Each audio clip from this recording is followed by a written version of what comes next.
Welcome everyone. Welcome everyone to another video. Today is Thursday, April 9th, and as usual, I'm on the treadmill. Gonna try to get 5 miles in. And I started the day a bit nauseous, but that's normal. And got my obligatory apple in me. And so I'm walking at a bit slower, 3 miles an hour, and no incline at all.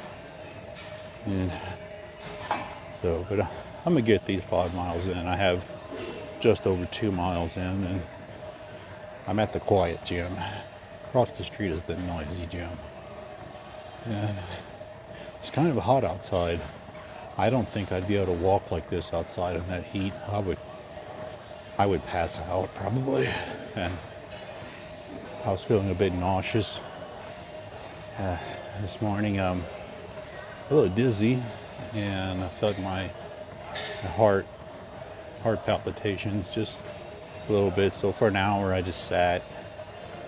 I had a couple of errands. I pharmacy. Took my dog to the clinic to get his annual vaccine, and got that done.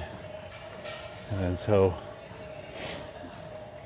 but one thing I like about this gym, there's a whole row of TVs, and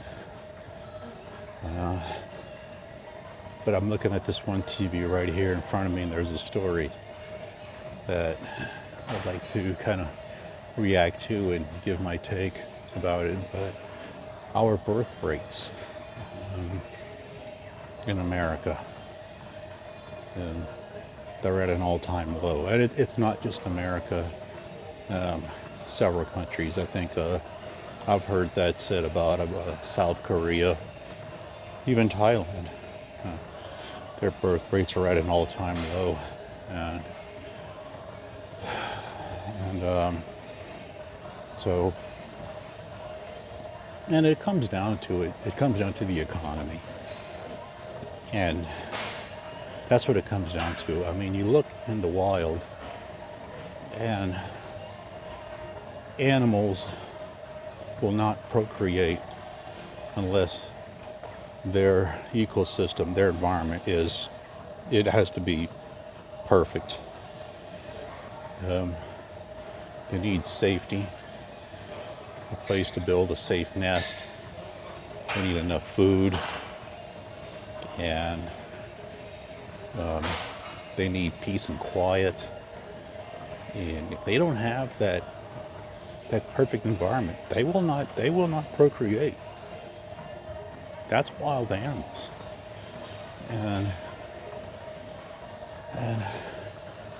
And so we differ a little bit. I mean, a lot of poor people, they are nowhere near in a good environment, but they'll procreate. But overall, it's, we're dwindling. I mean, I'm over 50. I don't have any kids of my own. I'm a father figure to my niece, but I have no biological kids, and that's because I've never been in that, what I feel is a perfect environment. And I had goals, financial goals, life goals at a very, very early age. It was abnormal. And I wanted to start a business. And I knew exactly what business I was going to start. And I was so excited. And that's all I would talk. I was just, I couldn't think about anything else. And I remember I was 19. I was 19. And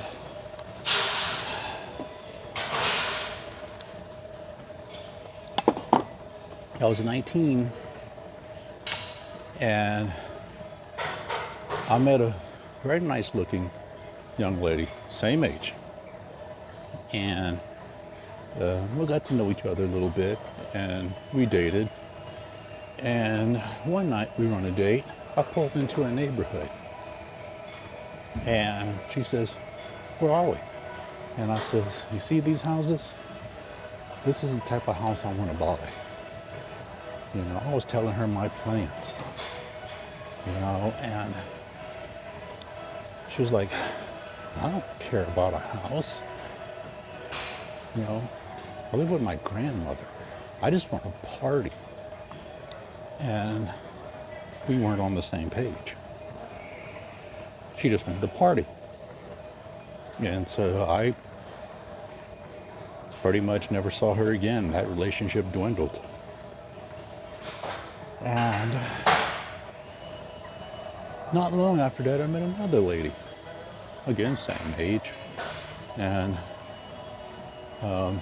I got to the point to where she invited me to her home and had me, sit and have dinner with her sister, and her parents. And then the dad took me into a room, kind of like a little TV room, and we were just sitting there talking. And her dad and I clicked. He asked me, "So what do you plan for the future?" And I just lit up when he asked me that question. I lit up. I said, "Oh man, I'm so excited. I'm doing this. I got to do this for 3 years." Basically, I had to work under someone for 3 years before I can get my own license and start my own business. And I said, "Yeah, I'm just chomping at the bit. I can't wait. I can't make time go by fast enough. I'm going to do my 3 years, get my license, start my own business." I must have said that 100 times, if not 200. And I was getting him excited. He was like, "Oh man," I know what he was thinking.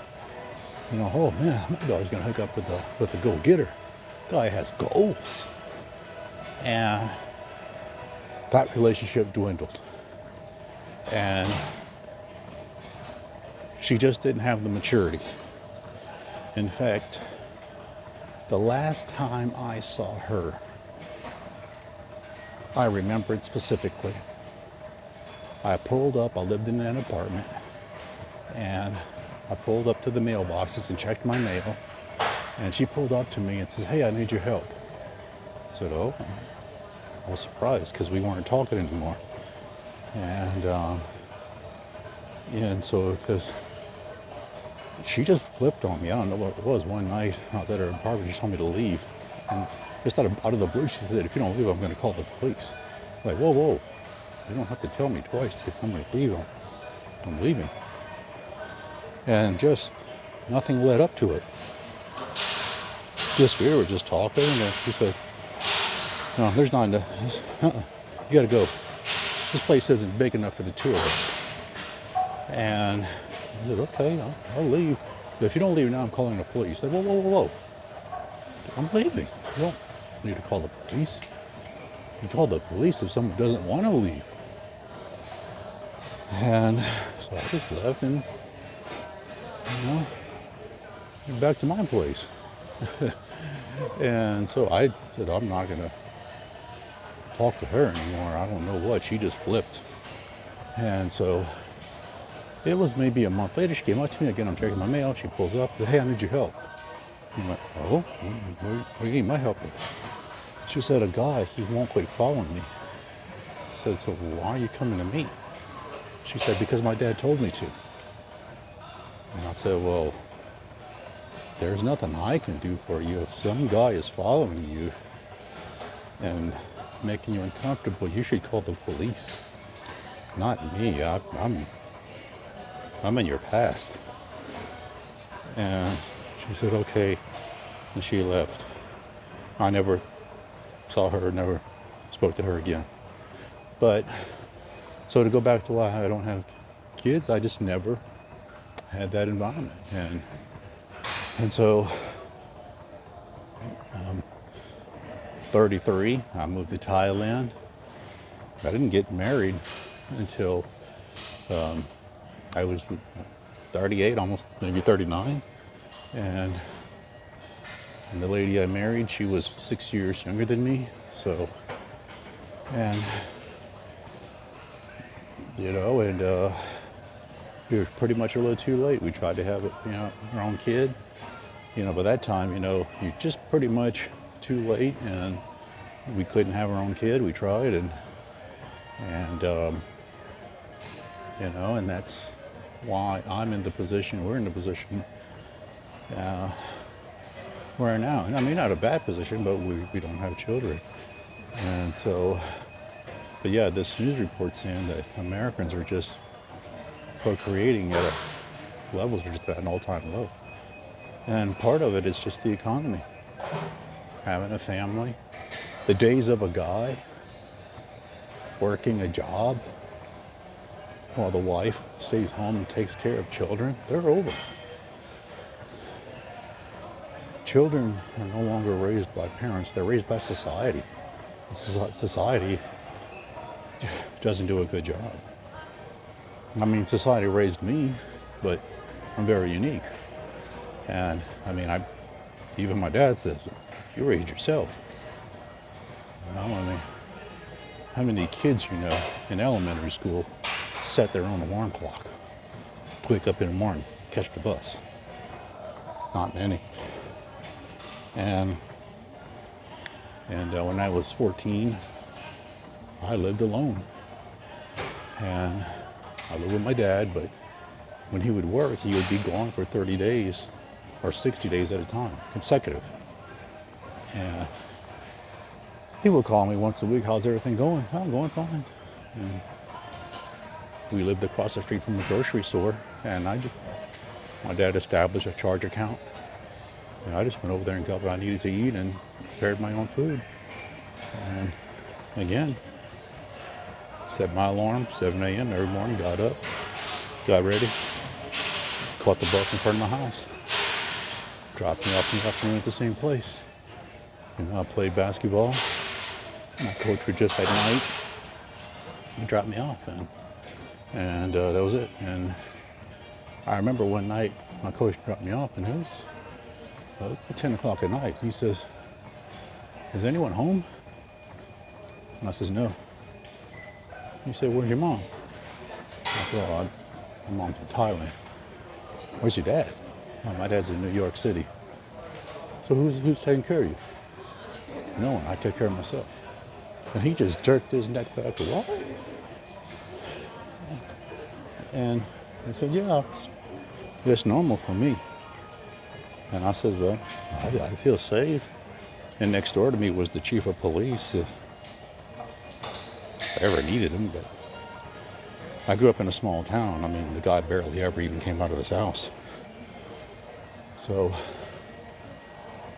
the way I grew up, I don't think something like that would be possible in an urban area. I grew up in a rural area. So there just wasn't much going on. But so my mom couldn't raise me. My dad, he gave me the necessities. I had food, clothing, shelter, a house. But the onus was on me to get up every morning and go to school. The onus was on me to do my homework, make good grades. Well, I could have easily run away from the house, never to be seen again. But I don't know. It's like I'm an old soul. I just knew right from wrong. And, but yeah, people are not, the wrong people are procreating. And they're not raising, the smart children. A child is like a flower. It needs assistance. You gotta put water. It needs sunlight. And a lot of these kids that are being born, they're not getting that water. They're not getting that sunlight. And so a lot of kids I see, they're misguided, and basic knowledge is being lost. And, and a lot of these companies import employees under this H-1B1 visa thing because their argument is that we can't find any Americans who are smart enough. I don't know if it's true or not, but from my point of view, I'm just a guy on the street. It's valid. And, and so just basic skills, handwriting skills. I had someone, a personal trainer, I had a free personal trainer for the day a while back, and he wrote down all the exercises I did and gave it to me, and when I went home to read this fitness report, I could not read it. I could not make out a single letter. It looked like Egyptian hieroglyphics. And I showed it to my wife, and I said, honey, can you read this? She said, who wrote this? I said, a guy at the gym. She said, American man? I said, yes, American man. She was just blown away. And I could not read it for my life. It looked like legitimate chicken scratch. And kids walk around with cell phones, you ask them a question, they pick up their phone and, hey Siri, hey Google, they can't think on their own. They're dependent on technology. I don't know.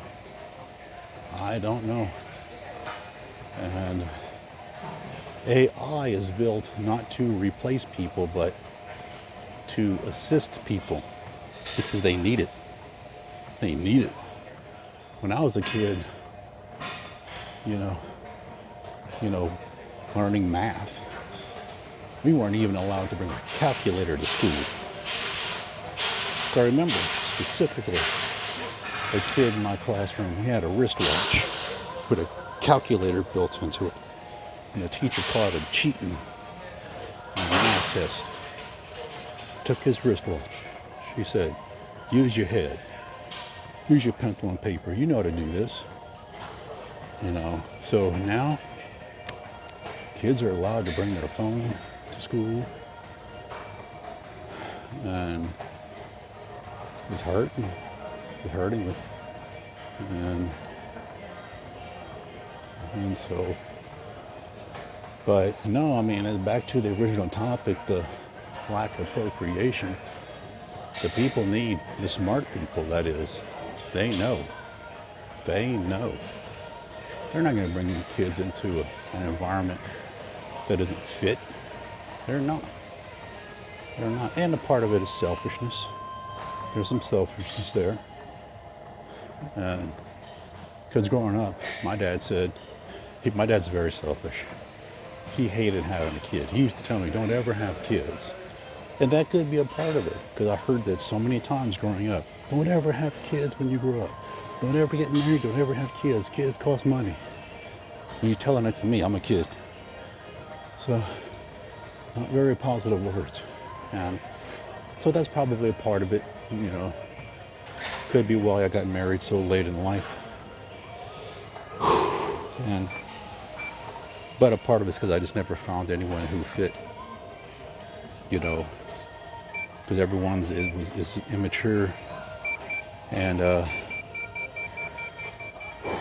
wants to party. And I finally found a mature person. My wife, wow, he's mature. And she was raised on a farm just like me, like in a farm. I was raised in a farming community. She was actually raised on a farm. So she's modest, and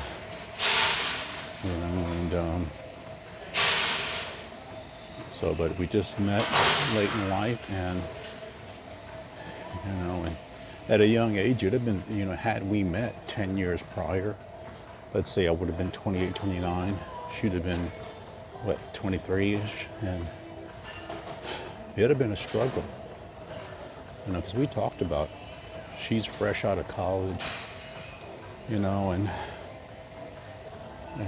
not, I could have done it because, I had my own business, and but you know,